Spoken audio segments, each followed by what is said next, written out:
It was never my intention to kill Nora. I was there to kill Barry. Why? You're his friend. You've been teaching him how to... Go faster, I know. A means to an end. And I'll tell you why. Because I have been stuck here, marooned here in this place for 15 long years. And the Flash's speed is the key to my returning to my world, to my time. And no one is going to prevent that from happening. I can help you. You're smart, Cisco. But you're not that smart. Do you know how hard it has been to keep all of this from you, especially from you? Because the truth is, I've grown quite fond of you. And in many ways, you have shown me what it's like to have a son.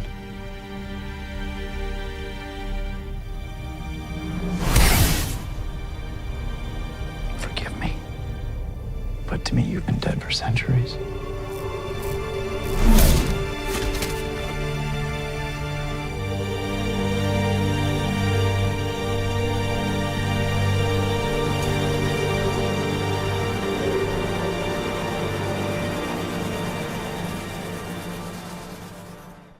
Alright guys, so I've been a long time viewer of this show, The Flash. I've watched every episode since the first, so I've been watching it since 2014 when it first aired.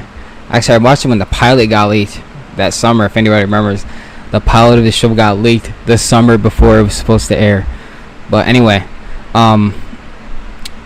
really the show these days does not have a good reputation outside of the fandom.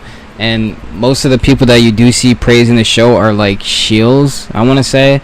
Like, they're just shills. Like, they kind of like by proxy work for the CW or DC or something. Just, you can see their YouTube channel is dedicated all to CW stuff, all to superhero stuff. So obviously they're gonna like it. As someone who is a cape shit burnout and isn't really into that stuff anymore and doesn't really, but that's another story.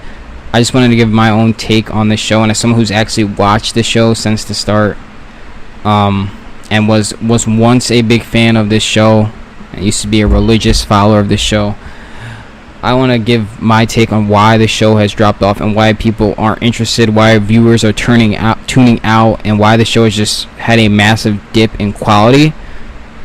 And I want to introduce some different points. I see a lot of people bring up the same points. Some of my points are probably going to be points you heard before, but I want to try to mix it up. And that's firstly, reason number one is the toxic fandom.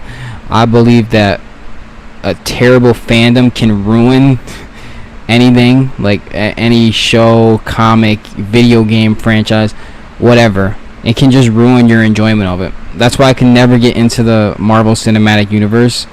First and foremost, I didn't like the way the movies were written. That's just not my cup of tea. I'm not into it. But most of all, it's because of the fandom. Like, the fandom is they're just so like closed-minded, you know. It's like, kind of like a cult when you think about it. And that's the way I feel about the Flash fandom now, especially on Twitter and Tumblr and stuff. It's so tribal, you know. There's like one side, if you don't like this aspect of the show, you're racist. If you don't like this aspect of the show, you're sexist, blah blah blah. They just mix all these identity politics into what at the end of the day is a kid's show, a comic book, a show for teenagers to enjoy, or young adults. And really, it's just not enjoyable to discourse with people in the fandom, because you're always offending somebody with what you say, or if you have a certain opinion about a certain character or this and that. And I think that just kind of draws people away who want to get into this serious and want to have other people to talk about with it with, because you say one wrong thing, you got some people from this side, this clique of the fandom coming after you. We got someone from that clique of the fandom coming after you, and you're just not allowed to enjoy it. And if you don't like something, you get 1,000 people telling you why you're wrong for not liking this, and you just don't like fun things, blah blah blah blah blah. It's not good sign. It's not really what people want to see when they're trying to get into a fandom. Me personally, I think fandom in itself should be eradicated. I think it's toxic, and I think it has only produced terrible things on the internet. But topic for another video. My second reason is that there are too many side characters that just aren't good. Like, the amount of side characters they've introduced at this point. You've got Allegra, you've got Chester, you've got Cecile. I mean, Joe is basically a side character now. You've got now this Kramer girl. All these different side characters and storylines. It just takes the focus off of Barry Allen, which is what people, believe it or not, they tune in to see. The majority tune in to see The Flash, because the show is called The Flash. I know that's... I'm not talking about Iris. I'm perfectly fine with Iris, to be honest with you. I think Iris should be a focal point of any show about The Flash. I think Iris should be in the center right with Barry. I have no problem with that whatsoever. I like Iris, and I love Candace Patton, so that's that. I'm just going to get that out of the way. It's not about Iris when I say this. I'm talking about these side characters that are not good, like Cecile. What does she do on the show? Her power is that she has empathy. That's not, first of all, that's not a superpower. Any regular Joe on the street can have empathy. That's not a superpower. But she has empathy, and she basically, what she does is she invades people's emotions and feelings without their consent most of the time, which is problematic in itself. She's just a really nosy, annoying character. Like, that's the only reason she adds something to the show. They gave her that power so she can literally, it's just a plot device for her to give her a reason to be there. So the defense can be, well, they wouldn't have figured this out if Cecile. No, they could have figured that out, because anybody can have empathy. It's not a superpower, okay? Reading people's emotions is not a superpower. You can tell that through language, body language, contextual clues.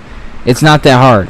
She has the lamest power on the show. She used to be able to read minds, but after her pregnancy, that was no longer the case. And even then, that was annoying too, that she could read people's minds, invade their thoughts without their consent. How is that not problematic? Especially in a show that preaches, doing what's right and justice and all that.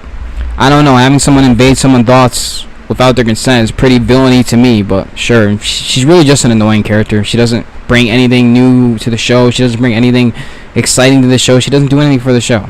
She just takes screen time away from the main characters. That's it. And then there's Allegra. Dude, I know nothing about Allegra. Like, seriously, I've been watching the shows. I've been watching every episode she's in, and I know absolutely nothing about her. She's like, when they introduced her, I was like, oh, okay, cool. And now she's just another character who's here, and she has a stupid subplot with her cousin or something like that. Great. And then there's Chester, who every chance the writers get, they have another character kiss his ass. Every character that comes on the show now kisses his ass. They have to tell the audience how smart he is and how great he is, just by having the characters nod at him and be like, you're doing a good job. You're doing great. Good job, Chester. Like he has some kind of mental deficiency, and they all need to cheer him up and make him feel like he's the greatest thing since sliced bread. They do that because of Cisco, right? They want the audience to accept this new guy because he's replacing Cisco, and they're not confident enough in their own writing ability to make the character interesting enough to be a suitable replacement for Cisco. So they have every character on the show just subtly, not subtle at all actually, pass the torch to him and tell him he's great, and remind the audience that, hey, Chester did this thing. I feel like I'm the only one who notices it, because all the reviews I see never point this out. But man, it's just really annoying. The more and more I notice it, it's just really, really annoying. And there are problems with the main characters as well, which I'll label this 2.5. There are certain main characters, like the whole Killer Frost and Caitlyn thing is so outplayed. Killer Frost should have been a villain. She should have stayed a villain. There was no reason to make her a good guy or put her on Team Flash, because Team Flash already doesn't need more people with superpowers. Just does not need more people with superpowers. I don't even like the idea of a Team Flash. I would prefer just Barry on his own with guest characters helping him out occasionally, Barry and Iris doing stuff, and really that's what I would prefer, how it is in the comics. I don't like the whole thing with the Team Flash. I don't like that idea, but it's really just a copy paste of Arrow if you think about it, because every CW show has to follow the same formula, and they never get called out on it, by the way. Like, if I call out Marvel on their formula, I'm going to call out CW on their formula. It's just, it's an inherently flawed formula, and I don't like it. So, right. Point number 3 is that the interlude format is awful. If you don't know, The Flash now has a graphic novel format. And in between the big arcs, there's like an interlude, which is literally just filler. And I don't like it. I mean, personally, I think having 23 episodes a season, or 20 episodes, or 18 episodes, whatever, a season, is outplayed.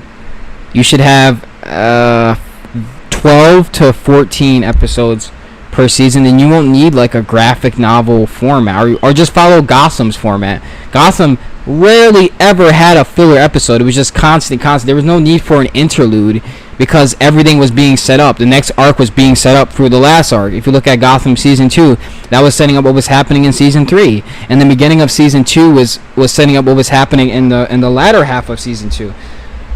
If you have competent and great writers, you don't need these things like interludes where, it helps us better understand these side characters that aren't good, are poorly written, and we're forcing down your throats anyway. We don't want to understand these side characters because we're not interested in them. We don't need entire episodes dedicated to them because we're not interested in them.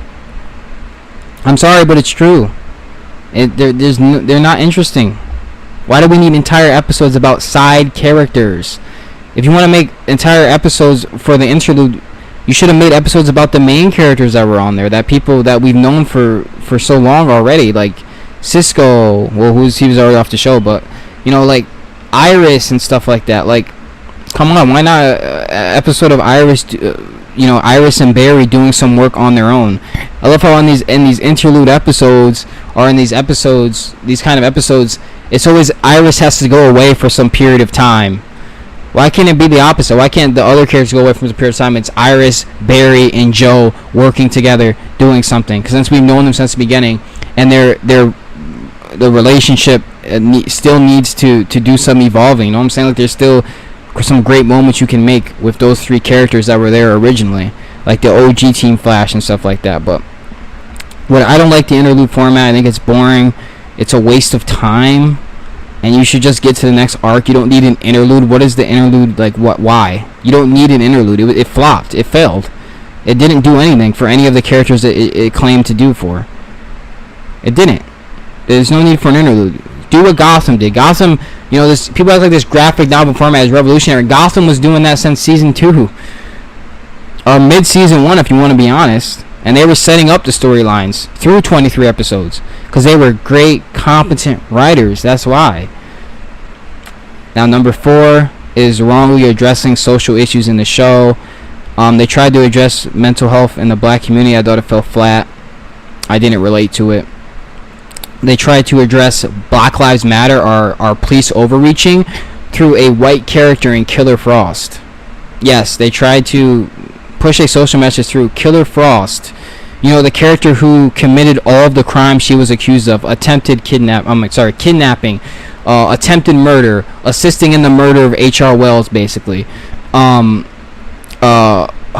people at knife point, or holding people hostage, kidnapping. I already said that. Like, she committed a lot of crimes, aggravated assault. She has committed all the crimes that she was accused of.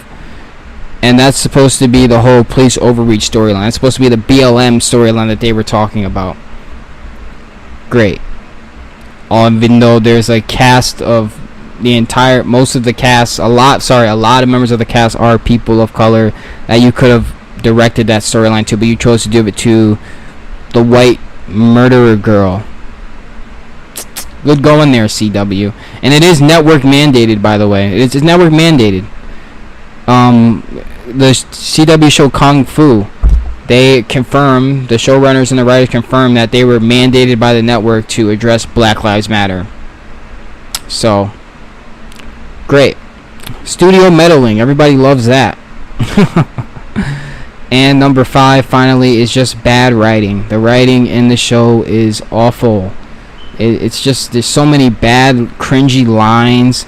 There's so much things that don't make sense. A lot of things happen randomly. People getting powers out of the blue. People showing up out of the blue. So many conveniences, which I don't have a real problem with convenience and contrivance. But when it happens so much in the show, like, not even like Nathan Drake luck. But when it happens so much in the show, just things just happen. People just appear. Things just pop up. Just one thing after another. And the villains are all written like they're like Saturday morning maniacal mustache twirling. Like, the writing is just bad, and the viewership speaks for that. The viewership is dropping. It's not the same viewers they were getting in the season first few seasons. It's absolutely not. And I won't even talk about that. I might have to make a whole other video about the season finale, how bad that was.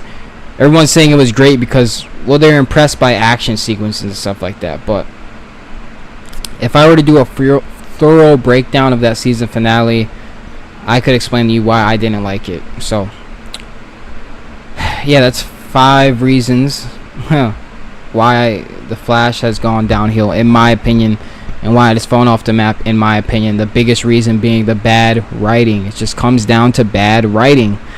That's just really it. It's the writing is just not that good. And has it been good? No, it hasn't been good. It hasn't been good since like midway through season 2. That's the facts. Anyway, guys, that's the end of this video. Thank you for watching. Like and subscribe and comment. Leave your thoughts. What do you think of The Flash? If you like the show, that's cool. I'm great. I like when people enjoy things. I can see why people find enjoyment in this show. No problem. But I'll see you later.